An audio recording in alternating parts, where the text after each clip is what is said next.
Este podcast contiene testimonios reales de mujeres sobrevivientes de trata de personas. Algunas escenas pueden resultar sensibles para ciertas audiencias. Las voces de las protagonistas han sido veladas para proteger su identidad y garantizar su seguridad.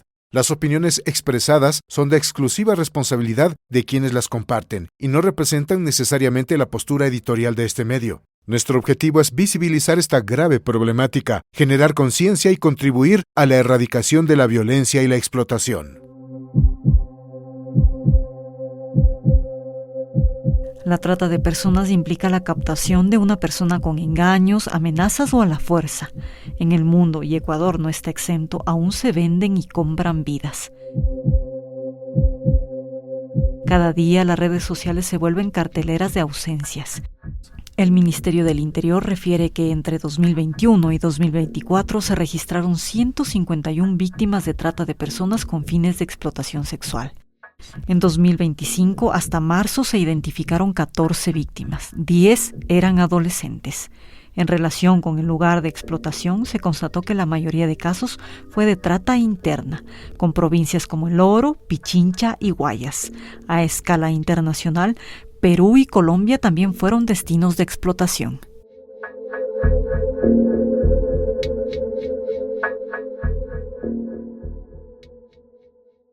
Araguaney.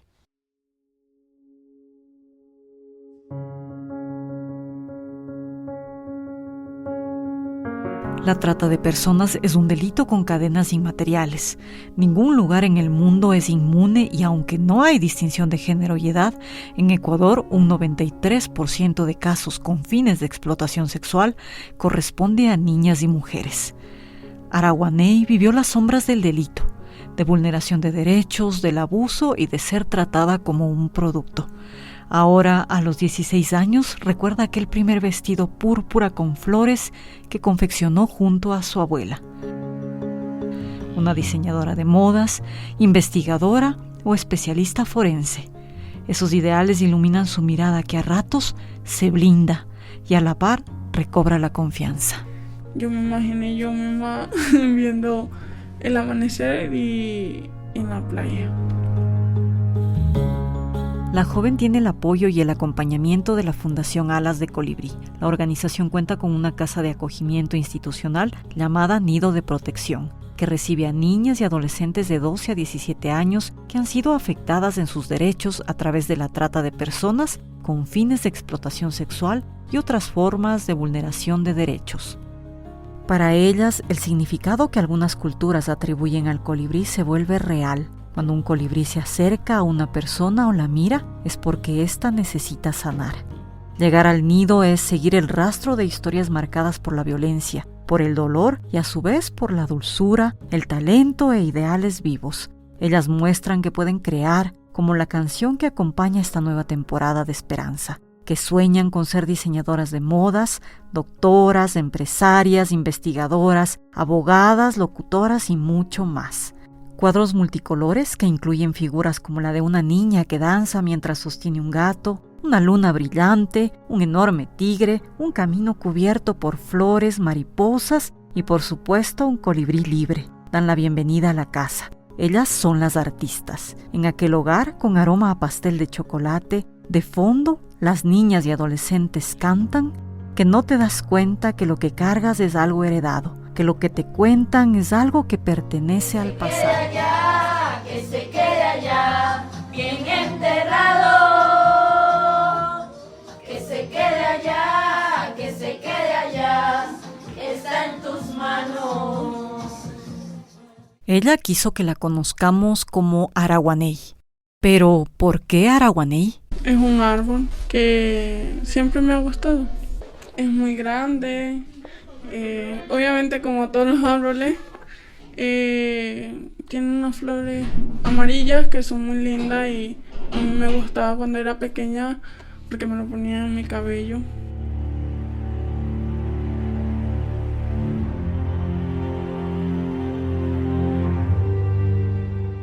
Yo hacía, porque soy muy tímida. Me gusta mucho la costura, entonces yo me ponía a coser. Porque mi hermana, la mayor, tiene las máquinas y todo eso, y yo me ponía a ponerme a hacer ropa para mí, y como yo jugaba con muñeca, obviamente, me ponía a hacerle diseño a mis muñecas. Como también sé dibujar, yo misma me creaba mi imaginación, pues como era niña, yo me dibujaba cualquier cosa y eso lo hacía. Bueno, uno haciendo diseños así, uno hasta se desestresa. Porque alguna vez uno se pone a pensar muchas cosas y se distrae haciendo eso. Yo no pensaba ni en Colombia ni nada de eso, yo pensaba irme como a Uruguay, así, países más lejos, y vender mi diseño. Es que siempre estaba enfocada en eso, pero más me gustaría hacer ropa para niños, porque ahora yo tengo un bebé, entonces me gustaría que todos los niños tuvieran ropa, porque la ropa de niños son más caras que la de las niñas. Entonces yo me gustaría hacerle ropa a los niños. Mucho amor, porque así me quedan las cosas más lindas. Es como que fuera un toque. Araguaney es creativa, meticulosa y a la par le gusta investigar. De ahí que dibuja otros sueños. De ser médico forense uno tiene que saber y dar las explicaciones que por qué lo mataron. O sea, sí, siempre me llamó la atención eso. Bueno, otra carrera que también quisiera hacer, narcótica es que se dice, una policía. Porque me gustaría, no sé, agarrar a aquellas personas que trafican muchas drogas. También me gusta porque toman las puertas a la policía, pues. Me encanta. También me gustaría ser azafata, porque me gustaría aprender inglés, todos los idiomas. Porque solamente sé español, sí sé más o menos inglés, pero no mucho. Pero sí me gustaría aprender bastante los idiomas y andar viajando por el mundo, porque así puedo conocer. Araguaney, como el colibrí, el símbolo que ahora la resguarda, aún tiene muchas flores por visitar, como esta ave que necesita llegar al menos a 1000 al día para succionar su néctar. Esos sueños y caminos por años se opacaron por la sombra de la violencia y la trata de personas. El Ministerio del Interior de Ecuador refiere que entre 2021 y 2024 se registraron 151 víctimas de trata de personas con fines de explotación sexual. En 2025, hasta marzo, se identificaron 14 víctimas. 10 eran adolescentes.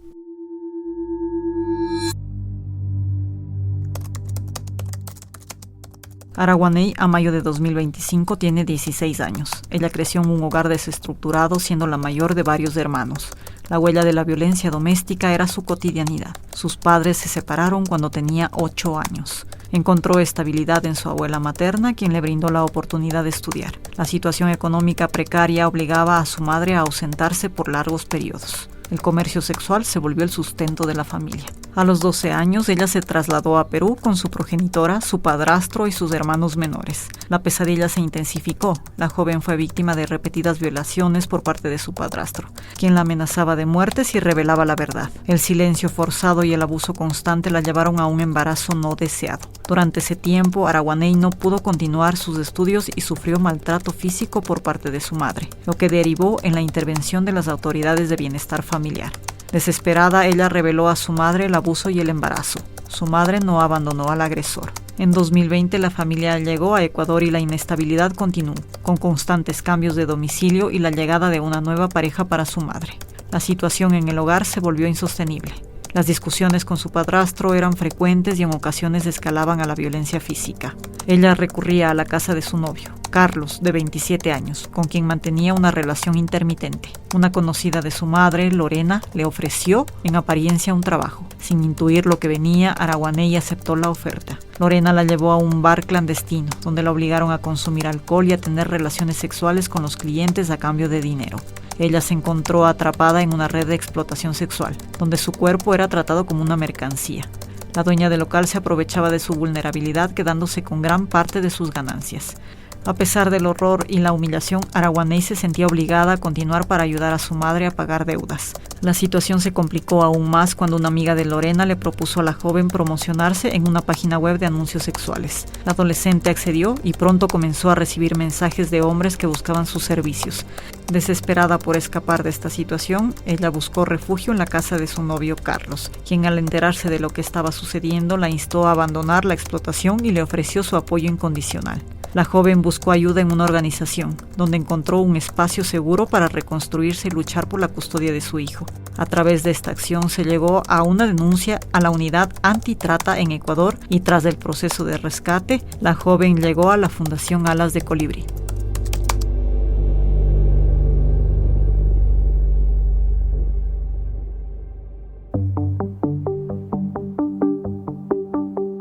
La Oficina del Alto Comisionado de las Naciones Unidas para los Derechos Humanos subraya que la trata de personas se considera una forma de esclavitud moderna al constituirse como una flagrante violación de los derechos humanos, que afecta a millones de personas en todo el mundo. Se manifiesta de diversas formas, incluyendo la explotación sexual, laboral, extracción de órganos, entre otras. En el caso de Ecuador, en relación con el lugar de explotación, se constató que la mayoría de casos correspondió a trata interna, con provincias como El Oro, Pichincha y Guayas. A escala internacional, Perú y Colombia también fueron destinos del delito.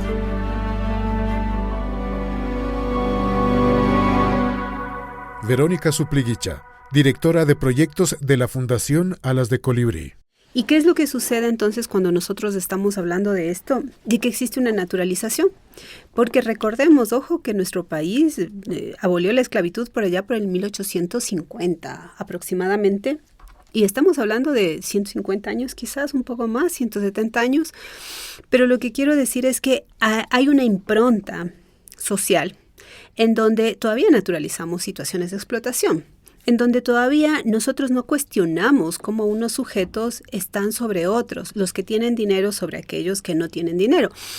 Miren, hace poco hubo una sentencia aquí en el Ecuador, la sentencia Furcagua, en donde hoy día, hace pocos años, tenías familias que por generaciones eran heredadas, entre comillas, para que sigan trabajando dentro de estos espacios, dentro de las tabacaleras.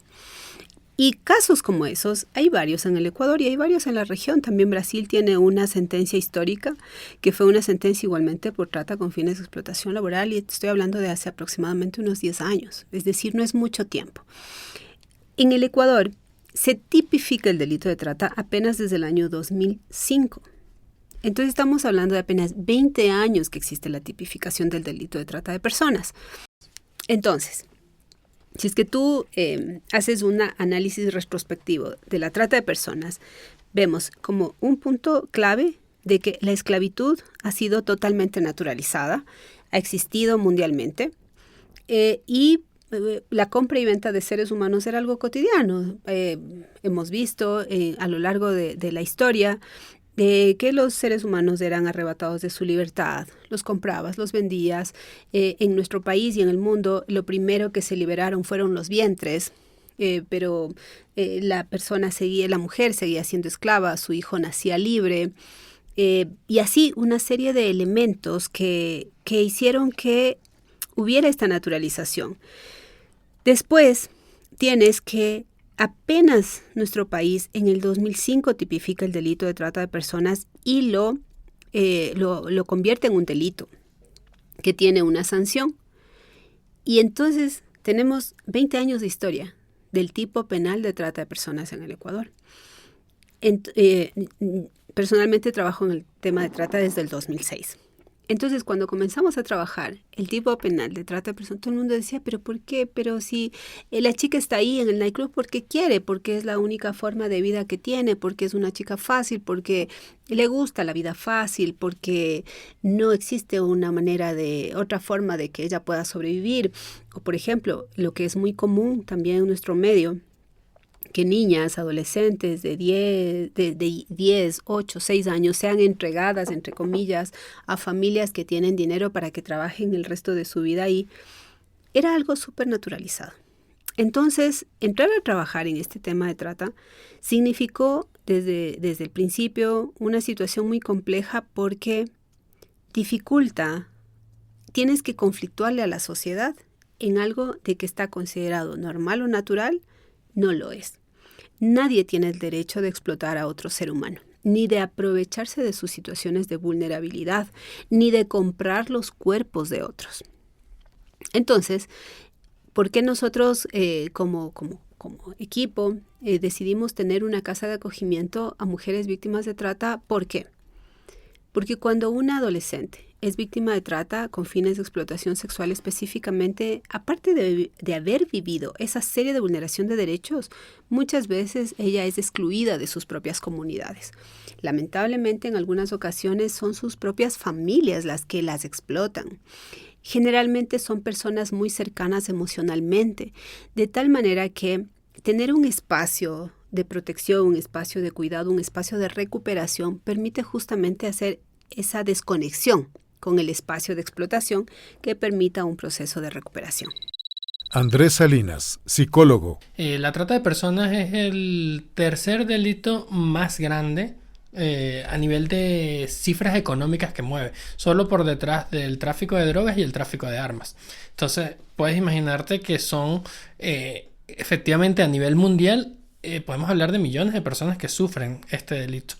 Y tiene otra característica muy particular, que es que está muy invisibilizado, porque hay una cantidad de situaciones que se pueden estar dando a nuestro alrededor donde vemos a alguien que nos imaginamos que está trabajando. Y en algunos casos, cuando hablamos del carácter sexual específicamente de este delito, bueno, tendemos a imaginarnos que las personas que ejercen algún tipo de trabajo sexual o prostitución, dependiendo de cómo lo quieras llamar, lo están haciendo por decisión propia. Quizás hubo una circunstancia de vida que te forzaron a que esa era la opción que te quedaba y lo estás haciendo. Pero realmente muchísimas de esas personas están siendo literalmente obligadas a hacerlo.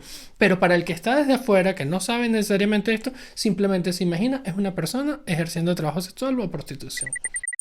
Adscribo un montón al hecho de que vivimos en una sociedad de consumo, vivimos en una sociedad capitalista, en una sociedad donde el medio de producción es el ser humano, en donde nuestras mayores aspiraciones, en una sociedad aspiracional, en donde nosotros pensamos que la forma de desarrollo de la vida de cada uno de nosotros es solamente a través de obtener dinero. Entonces, y además tienes una sociedad que durante los últimos años ha cambiado considerablemente con todo lo que tiene que ver con las nuevas tecnologías. Lamentablemente, por un lado tenemos una sociedad totalmente desigual, en donde hay gente que tiene hoy hambre, no tiene que comer, no tiene trabajo, tiene que cubrir medicinas, tiene que cubrir el arriendo, no tiene para estudiar. Es una sociedad que cada vez, es una persona vive con $3 al día. ¿Cómo tú puedes vivir con eso? Y si es que tú eres parte de un grupo familiar de 5 personas, hay cosas que no pueden ser cubiertas con eso. ¿Qué significa esto? De esta situación de necesidades se aprovechan las redes de trata. Se aprovechan los tratantes. Entonces, ahí es cuando llegan y te ofrecen trabajo, te ofrecen un mejor futuro, te ofrecen ropa, te ofrecen alimento, te ofrecen medicina, te ofrecen estabilidad y lamentablemente hoy también te ofrecen seguridad. Entonces, es una sociedad, es un sistema el que crea un escenario para que existan personas, para que estén en situación de explotación. Preguntamos a la comunidad qué es trata de personas. Para mí la trata de personas es la venta, explotación y maltrato, ya sean a mujeres, niños, niñas o personas de la tercera edad, incluidos hombres y mujeres. Creo que es atentar contra todos los derechos que tiene el ser humano. Bueno, para mí la trata de personas creo que es una de las formas más crueles de violencia. Es una realidad muy dolorosa que seguramente ha pasado muchas veces al lado nuestro sin darnos cuenta. Hemos visto casos de desapariciones, pero a veces ya se normaliza tanto que no concientizamos sobre el verdadero problema. Entonces creo que hay que discutirlo, hablarlo, problematizarlo. Realmente hay que concientizar en la gente sobre este problema tan grave que afecta a nuestra sociedad. La trata de personas es comercializar seres humanos, ya sean niños, mujeres, hombres, para obligarlos a hacer actividades sexuales a cambio de obtener dinero. La trata de personas es un delito y tengo entendido que lamentablemente la mayoría de víctimas son mujeres, y en el cual se les aleja a estas personas desde, digamos, de su entorno, de su ciudad o lo que sea, para llevarles a otro medio en el cual están más vulnerables y se les explota sexualmente. Entiendo que adicionalmente existen agravantes como también sumisión química o les quitan los documentos para que ellas no puedan movilizarse. Andrés Salinas, psicólogo. O sea, desde el punto de vista legal hay una cantidad de cosas que te van a decir este caso es trata, a diferencia de otros casos que podemos estar hablando de una explotación laboral, por ejemplo. Y como para que quede esto un poco claro, vamos a suponer que yo tengo un trabajo en el cual me dijeron en un restaurante y yo tengo que trabajar 14 horas al día y no tengo ningún día de descanso y me pagan mucho menos del salario básico, etcétera. Ahí estamos hablando claramente de una situación de explotación laboral. Ahora, ¿es esto trata o no es trata? Bueno, depende de que existan otros elementos. El primero de ellos es, ¿tengo yo la libertad para decir mañana no voy al trabajo y ya? Y no vuelvo a ir, independientemente de que no me van a pagar, pero yo no vuelvo a ir y listo. Eso me da a mí una libertad que en la trata de personas no existe. Ahora, si yo estoy forzado a seguir yendo estas 14 horas todos los días sin descanso, etc., entonces ahí sí podemos quizás estar hablando de trata. Y esto de estar forzado también hay que agarrarlo con pinzas, porque yo puedo imaginarme forzado a alguien que está con una cadena, que en el momento que cruzo una puerta me van a pegar, o que en el sitio donde me estoy quedando hay barreras, hay barras metálicas que no me permiten salir, y no siempre es así. Hay otros tipos de cadenas no literales, quizás un poco más metafóricas, un poco más psicológicas. Entonces yo puedo, por ejemplo, tener una amenaza de que si no hago lo que se me está pidiendo, va a haber consecuencias en contra de mi familia. Entonces eso es una cadena mucho más fuerte que cualquier otra. Yo te puedo contar, por ejemplo, de mi experiencia porque, bueno, con los años que tengo en esto he escuchado muchos casos y por ejemplo, en alguna vez tuvimos un caso donde unas chicas fueron a pedir ayuda a una organización que estaba en la ciudad en la cual estábamos trabajando nosotros en ese momento. Y ellas plantearon y dijeron, mira, nosotros estamos en tal sitio, en un nightclub, estamos forzadas a estar ahí, se nos está obligando a ejercer esto, necesitamos ayuda, necesitamos salir de ese espacio, y bueno, perfecto, no tienes por qué regresar, se le plantea ahí mientras se hace el tema legal, y ellas dicen, tenemos que regresar. ¿Por qué? Porque nosotros somos 3 amigas, y aquí estamos 2. O sea, nosotros podemos salir, podemos hacer compras, podemos ir a la farmacia porque necesitamos toallas sanitarias o lo que sea. Con cierto control, pero sí pueden ellas quizás salir, por eso te digo, no es un tema de una cadena, pero la cadena ahí está, ustedes no regresan y puede haber consecuencias para tu amiga, y eso termina siendo mucho más fuerte a veces. Según datos del Ministerio del Interior, el 48% de las víctimas registradas de trata de personas con fines de explotación sexual correspondió a adolescentes. Verónica Supliguicha, directora de proyectos de la Fundación Alas de Colibrí. Y es un delito invisible. La trata de personas, a diferencia del robo, a diferencia del secuestro, a diferencia de la violación, a diferencia del sicariato, es un delito que no se ve. Ustedes pueden ver hoy día en las redes sociales cuando hay un sicariato, tú ves una persona que se acerca, le dispara a otra, tú ves un robo, lamentablemente ves violaciones, ves asesinatos, son delitos, esos delitos son visibles. Cualquiera lo ve y dice, es un delito, es innegable. O si es que estoy traficando drogas, entonces yo estoy cargando droga, entonces se ve. En la trata de personas el delito es invisible para los ojos. Si es que yo estoy, por ejemplo, caminando con una niña de 12, 13 años, estoy simplemente caminando por la calle y nadie sabe, por ejemplo, que yo le voy a ir y le voy a entregar en una casa para que la violen y para que a mí me paguen por eso. Nadie sabe que el novio, entre comillas, está yéndose con su novia y que él la está explotando sexualmente. ¿Y por qué además es invisible? Porque la víctima de trata no es que sale y dice, primero, yo soy víctima de trata, porque el concepto trata de personas es súper abstracto. Tú no sabes qué significa esto que es trata de personas, primero. Segundo, quien explota a la víctima de trata tiene obligatoriamente que tener control sobre ella. ¿Y cómo tiene control sobre ella? Le dice que le ama, le dice que le quiere, es la familia, o también le tiene amenazado. es una persona que tiene mucho poder.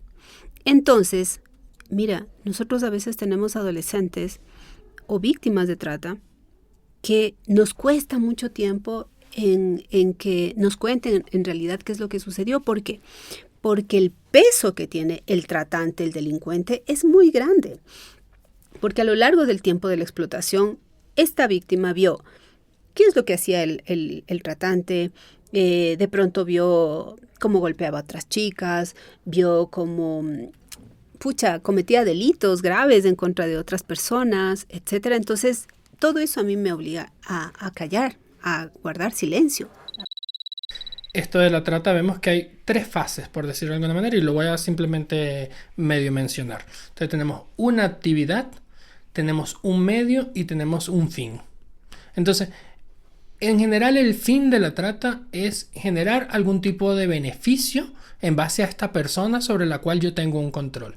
Entonces, a través de la explotación sexual hay un intercambio monetario entre la persona que se aprovecha de esta situación, entre comillas cliente, que le paga al tratante por el uso de esta persona como si fuese un objeto. Entonces, para eso el tratante hace todo lo que hace. Ahora, ¿cómo tiene el poder de esa persona? Bueno, ahí viene todo un proceso donde inicia la actividad que es la captación. ¿Cómo consigo yo a esta persona? Las películas, no sé si alguna vez han visto Taken con Liam Neeson, bueno, nos habla de un secuestro a la fuerza y te montan en un carro y te llevan y tal. Eso sí existe, sí es verdad que puede pasar, pero el problema con Hollywood es que esa es la parte que quizás tiene más impacto visual, pero realmente no es lo más común, ni lo más común tampoco es que cruzas una frontera. La mayoría de las captaciones se hacen a través de engaños, a través de manipulación, y la mayoría de los procesos se hacen en el mismo país en el cual se dio la captación.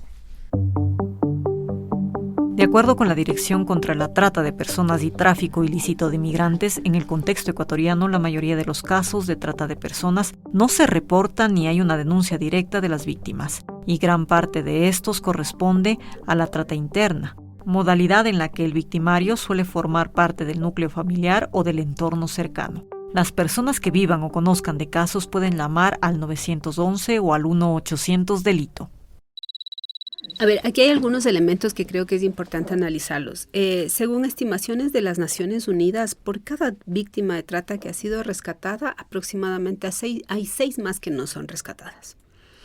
Cuando nosotros hablamos con las adolescentes, por ejemplo, que están en nuestra casa de acogimiento, ellas siempre nos cuentan de compañeras suyas más o menos de su misma edad que no fueron rescatadas.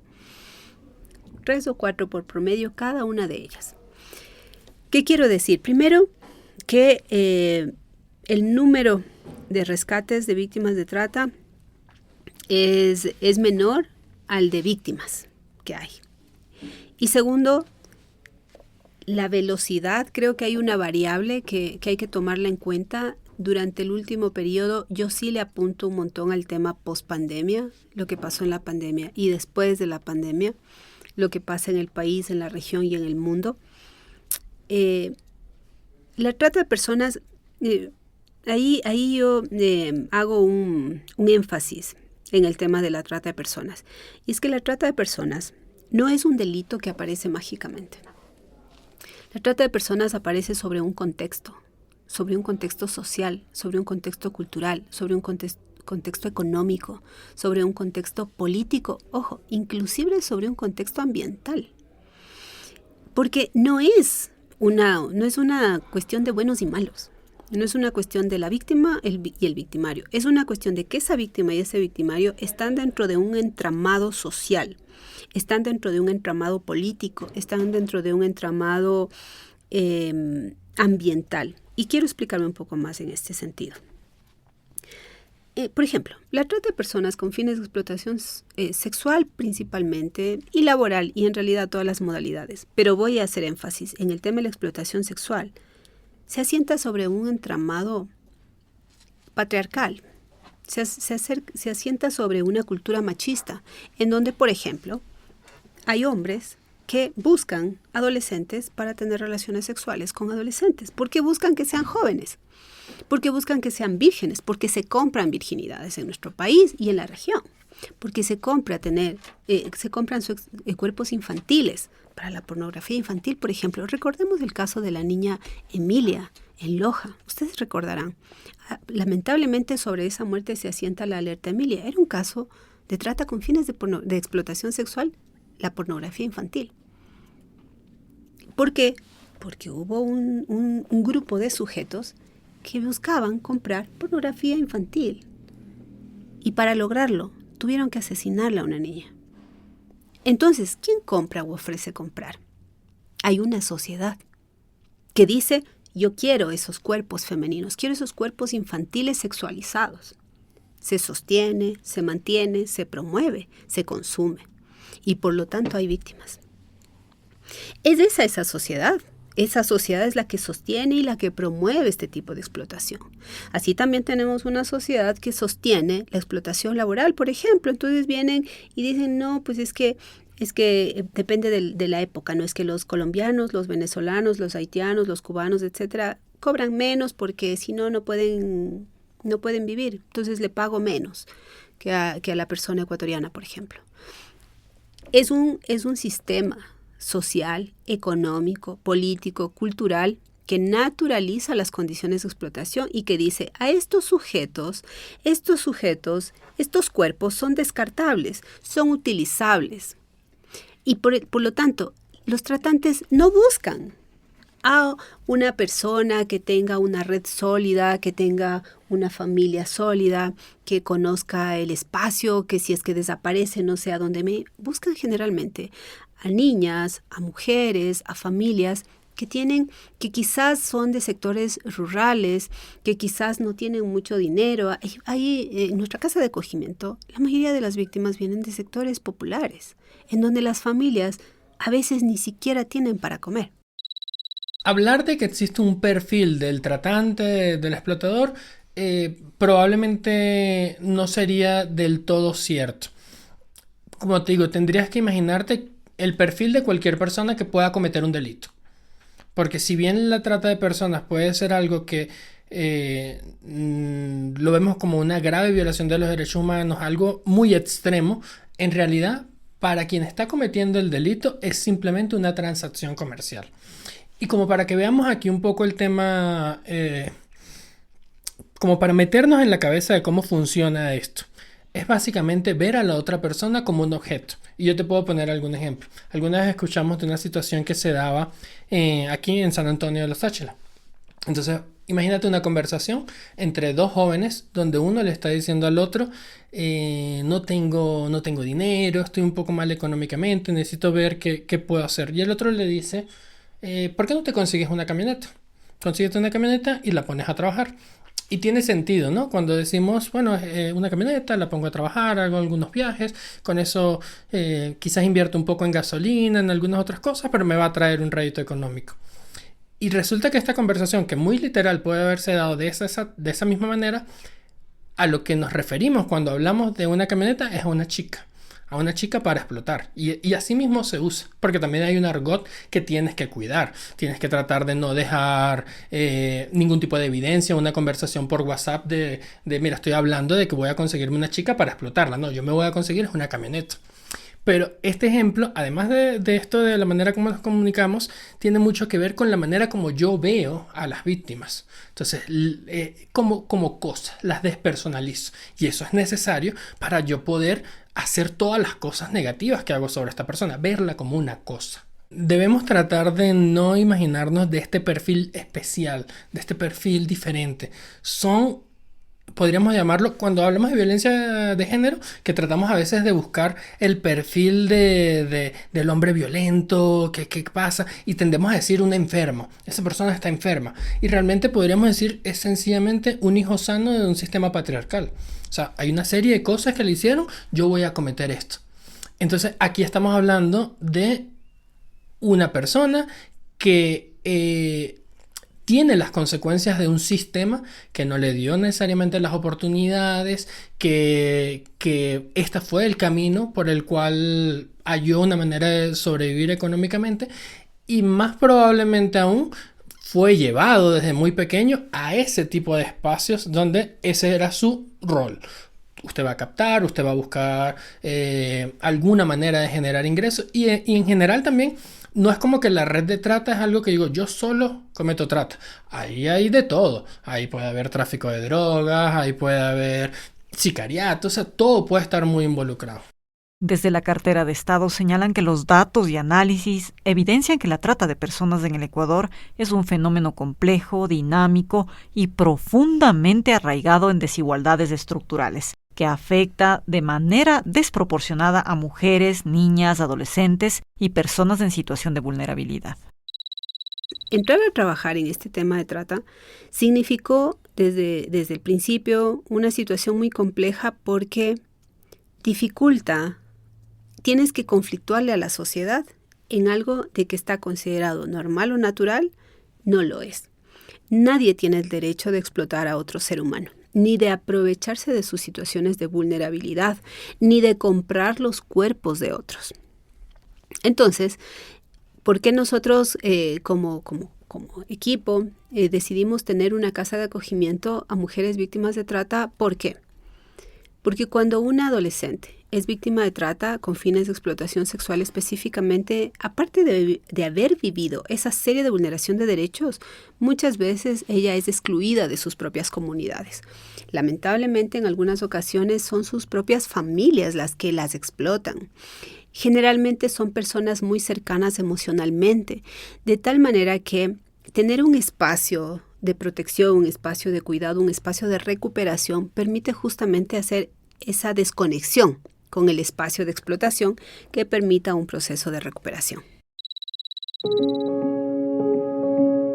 En Esperanza creemos en el poder de la información para prevenir la violencia de género. Infopalante Ecuador es una estrategia que te ofrece información clara y accesible sobre tus derechos, servicios y cómo tomar decisiones seguras en contextos de crisis. Si eres migrante, refugiado o parte de una comunidad de acogida, Infopalante es para ti. Encuentra orientación confiable en www.infopalantesc.org o escribe al 095 90 91 362.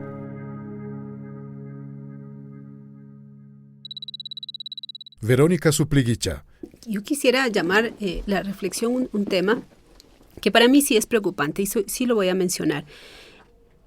Una de las preocupaciones que nosotros tenemos es justamente el hecho de que frente a este tipo de gravísimos delitos, y tú lo vas a ver que está inundado en las redes, es como siempre preguntar, ¿y dónde está la familia? ¿Qué es lo que está haciendo la familia? Es como la familia es la responsable de lo que está sucediendo, y no es así. Yo vuelvo al tema y a reflexionar que hay una sociedad, hay un sistema. Por ejemplo, ¿qué pasa con ese sistema educativo que no logra retener a esos niños? Esos niños ya no pueden ir al sistema educativo porque ya no pueden pagar sus uniformes, sus útiles escolares, sus pasajes. ¿Qué pasa con ese sistema municipal en donde tú no tienes un espacio donde los chiquitines vayan en la tarde a jugar o a hacer actividades? ¿Qué pasa con el sistema de salud? ¿Qué pasa con ese padre, con esa madre que tiene que estar trabajando 12 y 14 horas fuera para llevar la comida a su casa? Eso es lo que nosotros no estamos viendo. Es decir, ¿qué pasa con ese niño? ¿Por qué ha faltado 2 días? Yo tengo la obligación como sistema educativo de irme de buscar y de averiguar qué es lo que pasó. ¿Qué pasó? ¿Cómo podemos fortalecer? El niño tiene que regresar. Miren las cifras alarmantes que tenemos en el país en este momento en relación al tema del sistema educativo. La deserción. La deserción escolar. La deserción en la escuela y en el colegio. ¿Dónde están esos niños y niñas y qué es lo que están haciendo en este momento? Entonces, ¿qué significa? Nuestros esfuerzos tienen que ir apuntados a reconstruir el tejido social, apuntados a que las escuelas y los colegios sean espacios nuevamente de recuperación, de reinserción educativa, en donde yo vaya con ilusión al colegio, en donde el colegio sea el espacio de crecimiento mío, en donde yo tenga profesoras, profesores, en donde tenga un departamento de consejería estudiantil que sea sólido, en donde yo tenga espacios en la tarde en mi barrio donde irme a jugar, en donde irme a leer, en donde irme a descansar, en donde irme a hacer karate, en donde irme a hacer algún tipo de deporte, en donde estar seguro. Porque nosotros no vamos a tener espacios de seguridad. Cada vez vemos mayores situaciones de violencia que se van naturalizando, que se van volviendo muy cotidianas. Y los esfuerzos, los recursos que se destinan para quienes ya han sido víctimas son muy grandes y muchas veces tú no puedes recuperar la vida de las personas, porque la trata de personas termina muchas veces en la muerte. La muerte de las personas, las víctimas en ocasiones se suicidan. Nosotros en nuestra casa de acogimiento tenemos casos de adolescentes que han vivido situaciones tan violentas que ellas tienen intentos autolíticos. Quieren acabar con su vida. A veces es mucho más fácil acabar con mi vida y acabar con este dolor que yo siento que continuar. Entonces imagínate lo que es eso. Es mejor entonces prevenir. Es mejor que nosotros hablamos y discutamos sobre estos temas e invertamos en educación, invertamos en salud, invertamos en los jóvenes, en los niños, en las niñas, en las mujeres, etcétera. Pero no con dádivas, sino con políticas que sean sostenidas a lo largo del tiempo.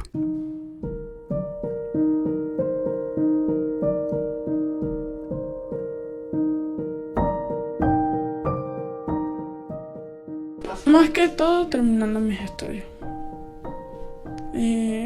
Después de mis estudios, porque ahorita yo digo que puedo ser costurera, pero no sé si a mí me cambie la mente y quiera hacer otra cosa, porque tengo muchas cosas en mente, pero más que todo es ser costurera, pero no sé de aquí a un tiempo más que yo termine mis estudios y me gusta otra carrera. Que lo que te cuentan es algo que pertenece al pasado. Que se quede allá, bien enterrado. He aprendido más a cocinar porque antes no sabía, no. Pero ahorita sí sé cocinar bien. Ya ahorita no se me quema el arroz, antes sí se me quema, ahorita no. Aprendí a hacer manillas, peluches, bolsos tejidos. He aprendido también, ¿cómo que se llama? Hacer postres. Aprendí a hacer muchas cosas. Que se quede allá, está en tus manos. O sea, sí, porque de donde yo soy de la costa, entonces hay mucha playa y todo eso, entonces yo me imaginé yo misma viendo el amanecer y en la playa. Que se quede allá, bien enterrado. Yo tengo un bebé, entonces, o sea que él esté bien emocionalmente, que él siempre sepa que siempre va a estar una mamá para él, que siempre va a tener una compañía, una amiga. Que lo que te cuentan es algo que pertenece al pasado. Un gran abogado. Así lo veo yo, no sé. O sea, para que defienda los derechos de los niños. Los dos juntos somos más fuertes de lo que otras personas creen. Está en tus manos. Si conoces un caso o tú necesitas ayuda, podemos guiarte. Mándanos un mensaje a podcast@elcomercio.com o con la Fundación Alas de Colibrí en www.infopalantesc.org. No estás sola. Hay redes de apoyo dispuestas a ayudarte.